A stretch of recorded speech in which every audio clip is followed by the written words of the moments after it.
आता तुम्ही पंतप्रधान नरेंद्र मोदी यांची भेट घेतलेली आहे, काय सांगा? आमच्या लोकसभा क्षेत्रातील विविध कामांसंदर्भात माननीय पंतप्रधान नरेंद्रजी मोदी साहेब यांची भेट घेतली.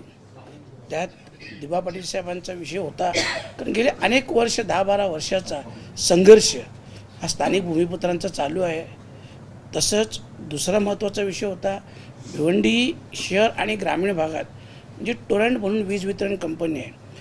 मी कमीत कमी 3 वेळा पार्लमेंटमध्ये बोललो, परंतु त्याच्यावर कुठल्याही प्रकारची आजपर्यंत कार्यवाही झालेली नाही आणि ती कंपनी हटवून आम्हाला दुसरा पर्याय द्यावा अशा प्रकारची मागणी आणि विनंती ही आदरणीय मोदी साहेबांना केली.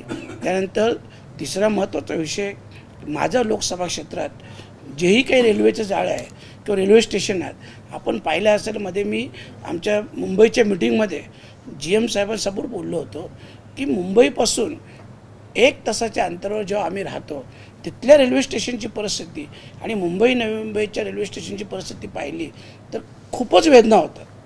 आणि म्हणून आमच्या सगळ्या रेल्वे स्टेशनमधून सुधारणा व्हावीत. गेल्या अनेक वर्षापासून मुरबाड रेल्वे ही जी प्रतीक्षित आहे, तर ही रेल्वेची मंजुरी लवकरात लवकर व्हावी. माननीय मंत्री महोदयांनी पॉझिटिव्हली सिग्नल दिलेलं आहे, परंतु त्याच्यावर योग्य ती कार्यवाही होत नाही आणि म्हणून लवकरात लवकर व्हावी. भिवंडीतील लोकलच्या फेऱ्या वाढवाव्यात, अशा अनेक मागण्या रेल्वे संदर्भात या माननीय पंतप्रधान नरेंद्रजी मोदी साहेब यांच्यासमोर केल्या.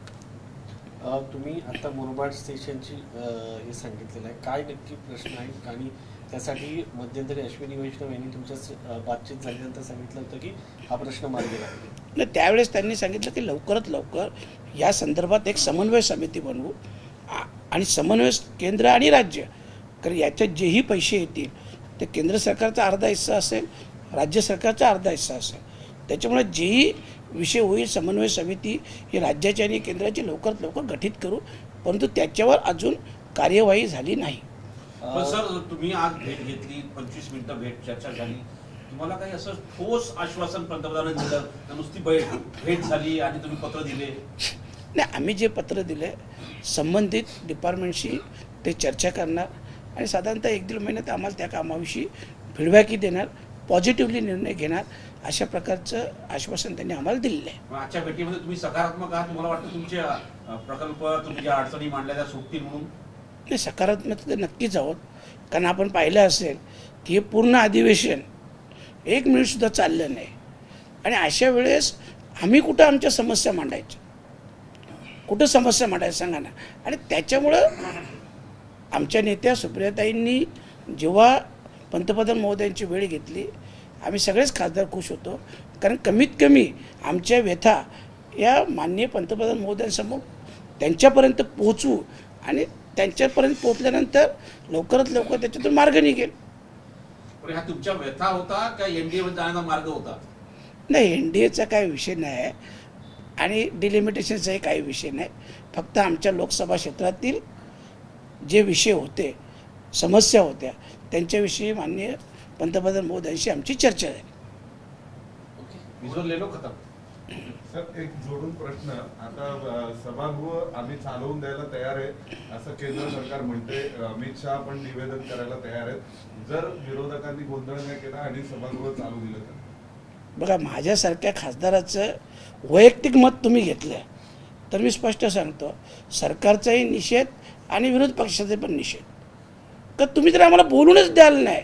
अरे, आमच्या लोकसभा क्षेत्रात कधी या, लोक नको नको ते टीकाटिप्पणी करतात, मग आम्ही बोलायचं कधी? म्हणून ठीक आहे, नशिबाने कमीत कमी एवढी तर भेटली आम्हाला, त्याच्यामुळं आमच्या समस्या त्यांच्यापर्यंत आम्ही पोहोचवू शकलो. पण एकीकडे प्रियंका गांधीच आज म्हणतात की जोपर्यंत सरकारकडून उत्तर मिळणार नाही तोपर्यंत डेडलॉक जो आहे तो असाच चालू राहणार, सभागृह चालणार नाही. बघा, मी तुम्हाला स्पष्ट सांगतो, माझं वैयक्तिक मत विचाराल ना तर मी या गोष्टीचा निषेध करतो आणि मला यांच्यात काय इंटरेस्ट नाही. आम्हाला उत्तर द्यायचं आमच्या लोकसभा क्षेत्रात, आणि जर तुम्ही पूर्ण सेशन कामच नाही चालणार, 1 मिनिट बोलणार नाही तर कसं होईल? काहीतरी तर मार्ग काढायला पाहिजे सत्ताधाऱ्यांनी, विरोधी पक्षांनी. आमच्यासारख्या नवीन खासदारांना खूप त्रास होतो, खूप म्हणजे खूप त्रास होतो.